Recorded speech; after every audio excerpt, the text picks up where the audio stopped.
প্রিয় দর্শক, আসসালামু আলাইকুম। শিক্ষানগরী রাজশাহীতে প্রতি বছর পড়াশোনার জন্য বহু সংখ্যক স্টুডেন্ট রাজশাহীতে আসেন। তাদের অনেকেরই চাওয়া পড়াশোনার পাশাপাশি যদি কোনো কাজের সন্ধান পাওয়া যায়। এক্ষেত্রে চাকরির ক্ষেত্রে বড় সমস্যা হলো তাদের অভিজ্ঞতার প্রয়োজন পড়ে, ক্ষেত্র বিশেষে সার্টিফিকেটের প্রয়োজন পড়ে, অথচ তারা বর্তমানে শিক্ষা জীবন চলমান। এক্ষেত্রে তাদের জন্য করণীয় অন্য কোনো পথ রয়েছে কিনা, এটা অনেকেরই প্রশ্ন। আর এই প্রশ্নের উত্তর দিতে আজকে আমরা হাজির হয়েছি। আমাদের সাথে আছেন মোহাম্মদ আবু তালহা সাগর, যিনি বিগত প্রায় 2.5 বছর ধরে ডেলিভারি ম্যান জবের সাথে জড়িত। আমরা তার কাছে শিক্ষা জীবনের পাশাপাশি ডেলিভারি ম্যান জব হিসাবে জবটি কেমন, এর ভালো দিক মন্দ দিক তুলে ধরার চেষ্টা করব। তাহলে আপনাকে স্বাগত আমাদের সাথে। তাহলে শুরু করি আমরা আমাদের এই স্টুডেন্ট লাইফে ডেলিভারি জব যদি কেউ করতে চায়, তাহলে স্টুডেন্টরা কোন কোন ক্ষেত্রে ডেলিভারি ম্যান জব হিসেবে কাজ করতে পারে? আচ্ছা, আমি প্রথমে বলবো যে এটা অনেক রকম কোম্পানি হতে পারে। যেমন মানে সবচেয়ে বড় কোম্পানিগুলোর আমি নাম বলবো, ফুড পান্ডা আছে, ফুডি আছে, দেন স্ট্রিট ফাস্ট আছে, দেন দারাজ আছে। তো আছে অনেকগুলা। তো সবগুলার মোটামুটি নিয়মগুলা প্রায় একই রকম। রাজশাহীতে সাধারণত এই চারটা বেশি দেখা যায়। ওকে, থ্যাংক ইউ। ডেলিভারি ম্যান হতে গেলে সাধারণত যদি আমি কোন স্টুডেন্ট এই কাজটা করতে চাই, তাহলে তার কি যোগ্যতা বা কি ধরনের কাগজপত্র লাগে? আচ্ছা, যোগ্যতা খুব বেশি দরকার হয় না। তো যোগ্যতার ক্ষেত্রে আমি বলবো যে তেমন কিছু দরকার নেই। তো প্রথমত এদের সবগুলাতেই অনলাইন বেসে ডাটাগুলো নিয়ে থাকে। তো অনলাইন ওয়েবসাইটের মাধ্যমে ডাটাগুলো সাবমিট করার পরে বেসিক কিছু কাগজ যেমন এনআইডি কার্ডের ফটোকপি, ছবি ইত্যাদি নিয়ে তাদের নিকটস্থ হাবে গিয়ে ওদের অফিস ফর্মালিটিস যেটা আছে এটা মেনটেন করলে মূলত এটা তাহলে খুব বেশি জটিল আমরা মনে করতেছি না, খুব বেশি জটিল। একজন আবেদন করলো, আবেদন করার পরে ধরে নিচ্ছে যে তার ডেলিভারি ম্যান জব হিসেবে তার একটা জব পেলো, সেক্ষেত্রে কি কোনো ধরনের প্রশিক্ষণ নিতে হয় জয়েন করার পরে? হ্যাঁ, প্রশিক্ষণ মূলত দুইভাবে নেওয়া যেতে পারে। একটা অফিসিয়ালি ওরা যেভাবে দিয়ে দেয়, ওরা মাস্ট বি দিয়ে দিবে না অফিসিয়ালি। তারপরে তার যদি আরো কিছু কনফিউশন থাকে, সেক্ষেত্রে ওর যারা আছে মানে রাইডার হিসেবে বা ডেলিভারি ম্যান হিসেবে তাদের সাথে অংশগ্রহণ করে যা জানা দরকার প্র্যাকটিক্যালি জানতে পারে। আমরা এবার জানতে চাইবো যে একজন ডেলিভারি ম্যান হিসেবে যদি কাজ করতে চায়, তাহলে যেহেতু তিনি স্টুডেন্ট, তাহলে তার কিন্তু সময়ের একটা সীমাবদ্ধতা আছে। তাহলে সেই ক্ষেত্রে উনি সাধারণত কত ঘন্টা তাকে প্রতিদিন কাজ করতে হয় বা কোনো সুনির্দিষ্ট শিডিউল তাকে মেনটেন করতে হয় কিনা? হ্যাঁ, এখানে একটা সুনির্দিষ্ট শিডিউল মেনটেন করতে হতে পারে। যেমন পার্ট টাইম হিসেবে সে যদি করতে চায়, সকাল, দুপুর, রাত যে কোনো সময় করতে পারে। আর মিনিমাম বিষয়টা হচ্ছে একটা শিফটে মিনিমাম 3 ঘন্টা টাইম দেওয়া লাগবে তাকে। তো এটা হচ্ছে টাইমটার শিডিউল। আর সেই মিনিমাম সকাল, দুপুর, রাত ইত্যাদি সময় যে কোনো সময় তার সময়ের উপর বেস করে সে করতে পারে। আচ্ছা, মিনিমাম 3 ঘন্টা। যদি একজন কাজ করতেই চায়, স্টুডেন্ট কাজ করতে চায়, সেক্ষেত্রে তার কি ধরনের বিনিয়োগ, অর্থাৎ সে যেহেতু ডেলিভারি ম্যান জব, তো সেক্ষেত্রে সাইকেল, বাইসাইকেল বা অন্য কি ধরনের উপাদানগুলো তার লাগে সাধারণত? হ্যাঁ, এক্সট্রা তেমন কিছু বিনিয়োগ করা লাগবে না। তো বিনিয়োগের মধ্যে সেটা হচ্ছে তার মোবাইল মাস্ট বি, একটা ভালো কোয়ালিটির মোবাইল লাগবে। স্মার্টফোন অবশ্যই স্মার্টফোন লাগবে। স্মার্টফোনে ইন্টারনেট থাকা লাগবে, টক টাইম থাকা লাগবে। দেন তার বাম হিসেবে বাইক থাকতে পারে, সাইকেল থাকতে পারে। তো এগুলো হচ্ছে প্রাইমারি লাগবে, তার নিজস্ব এগুলো হওয়া লাগবে অবশ্যই। এই যে আমি যখন মোবাইল ইউজ করবো, আমার ইন্টারনেটে ডেটা পড়বে বা টক টাইমে কথা হবে, অথবা আমি যদি বাইক চালাই সেক্ষেত্রে তেলের প্রয়োজন আছে, এটা কি কোম্পানি প্রোভাইড করে নাকি নিজের? না, এখানে কোনো কিছু কোম্পানি প্রোভাইড করবে না, সবকিছুই নিজের, সবকিছুই।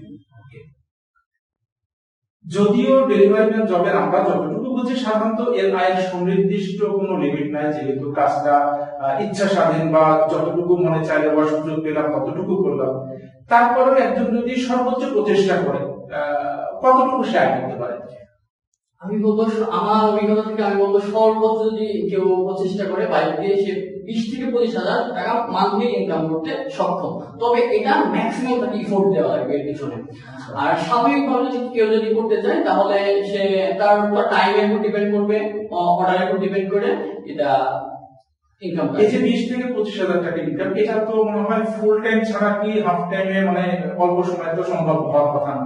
না, এটা ফুল টাইম হওয়া লাগবে, সকাল থেকে রাত পর্যন্ত, এবং সেই হিসেবে অর্ডার থাকা লাগবে। সব মিলাই ফুলফিল হইলে সেটা ম্যাক্সিমাম 20 থেকে 25,000 টাকার মধ্যে সীমাবদ্ধ থাকে।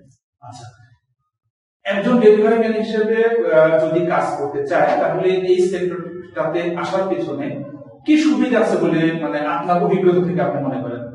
স্টুডেন্ট হিসেবে আমি বলবো যে অবশ্যই তার যেহেতু তার সময়ের একটা ব্যাপার আছে, সে একজন স্টুডেন্ট, সেক্ষেত্রে আমি বলবো নিজের টাইমটা নিজে যে এখানে কন্ট্রোল করতে পারবে, এটা সব থেকে বড় সুবিধা একজন স্টুডেন্টের ক্ষেত্রে। তো সে ইচ্ছা মতো দুপুরে রাতে যে কোনো সময় যে কোনো দিন ফ্রি থাকলে সেটা করতে পারবে, এটাই সব থেকে বড় সুবিধা অ্যাজ এ স্টুডেন্ট। কোনো টাইম বাইন্ডিং থাকতেছে না, মানে স্টুডেন্ট তার নিজের সুবিধা মতো সময়ে কাজ করতে পারতেছে।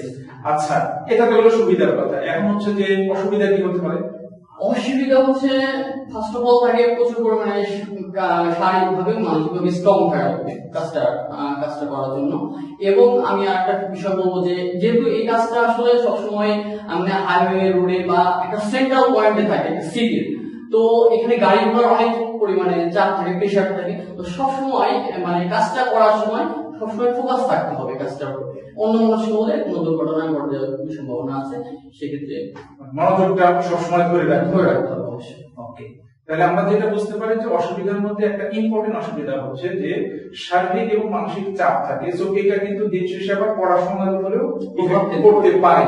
সো মানে বিষয়টা এরকম যাতে না হয় যে আমি পড়াশোনার পাশাপাশি কাজ করতে গিয়ে উল্টাটা পড়াশোনাটা এমন নষ্ট হচ্ছে, কাজটাই মেজর হয়ে যাচ্ছে, এরকম যাতে না হয়। ভালো কথা বলেছেন। ডেলিভারি ম্যান হিসাবে আপনার কাজ করার তো একটা ভালো অভিজ্ঞতা আছে। এই অভিজ্ঞতা প্রেক্ষিতে আপনি তো যেহেতু দীর্ঘদিন প্রায় 2.5 বছর ধরে কাজ করতেছেন, সেক্ষেত্রে আপনার কি মনে হয় যে আপনার এই অভিজ্ঞতাটা আপনার আগামী জীবনের ক্যারিয়ার বা অন্য কোথাও কি ভূমিকা রাখতে পারে?